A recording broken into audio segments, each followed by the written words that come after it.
இன்றே டவுன்லோட் செய்து உங்கள் ஃபேவரட் ஷோக்களை என்ஜாய் பண்ணுங்க. என்னாச்சு உனக்கு? இன்னைக்கு சீக்கிரமா வீட்டுக்கு வந்துட்ட போல இருக்கு. ஆச்சரியமா இருக்கு.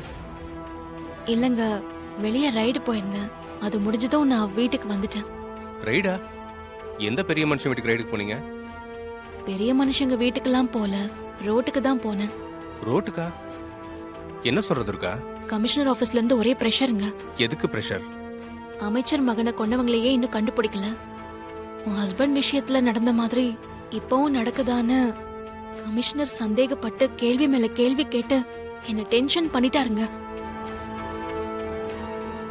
இன்னைக்கு எப்படியாவது மாயாவை தேடி பிடிச்சு கைது பண்ணி ஆகணும்னு சிட்டில ஒரு வண்டி விடாம செக் பண்ணுங்க.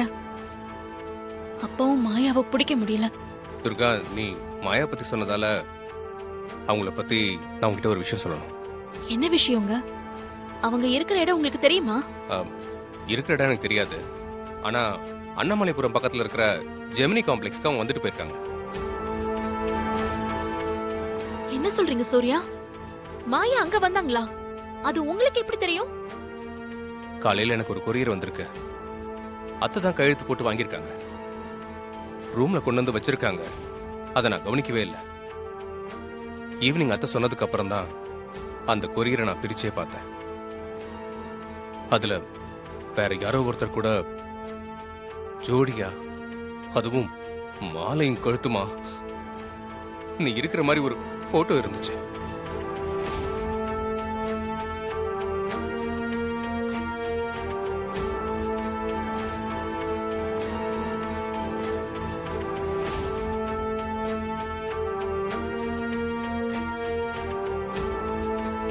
அந்த கொரியரை யார் அனுப்பிச்சிருக்காங்கன்னு பார்த்தேன். அதுல பார்த்தா ஃப்ரம் அட்ரஸ் இல்ல. அப்புறம் அண்ணாமலைபுரம் ஜெமினி காம்ப்ளெக்ஸ்ல இருக்கிற கொரியர் ஆபீஸ்ல போய் என்னன்னு விசாரிச்சேன்.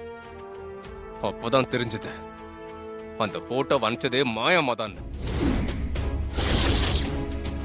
உன்னை பழி வாங்கிறதுக்காக தான் இப்படி ஃபேக்கா ஒரு போட்டோவை ரெடி பண்ணி எனக்கு அனுப்பி வச்சிருக்காங்க. இப்படிலாம் ஃபேக்கா ஒரு போட்டோவை ரெடி பண்ணி அனுப்பிச்சு வச்சா நான் அதை நம்பி உன்னை சந்தேகப்பட நினைச்சிட்டு இருக்காங்க போல அவங்க. எவ்வளவு கீழ்த்தரமான எண்ணம் அவங்களுக்கு. அவங்க மேல எனக்கு வந்த கோவத்துல அந்த போட்டோவை கொண்டு போய் கொரியர் ஆபீஸ்ல கிழிச்சு போட்டு வந்தேன்.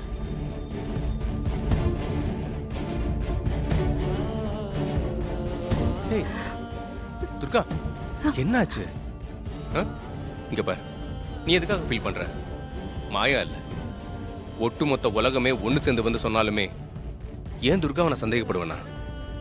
அப்படி நான் சந்தேகப்பட்டேன்னா அது என்னையே நான் சந்தேகப்படுற மாதிரி ஆகாதா? அந்த மாயா மட்டும் என் கையில கிடைச்சா நானே அவளை சுட்டு தள்ளிடுவேன். நீ கூட சான்ஸ் கிடைச்சா என்கவுண்டர் பண்ணிடு. அந்த மாயா மாதிரி ஆட்கள் எல்லாம் விட்டு வைக்க கூடாது.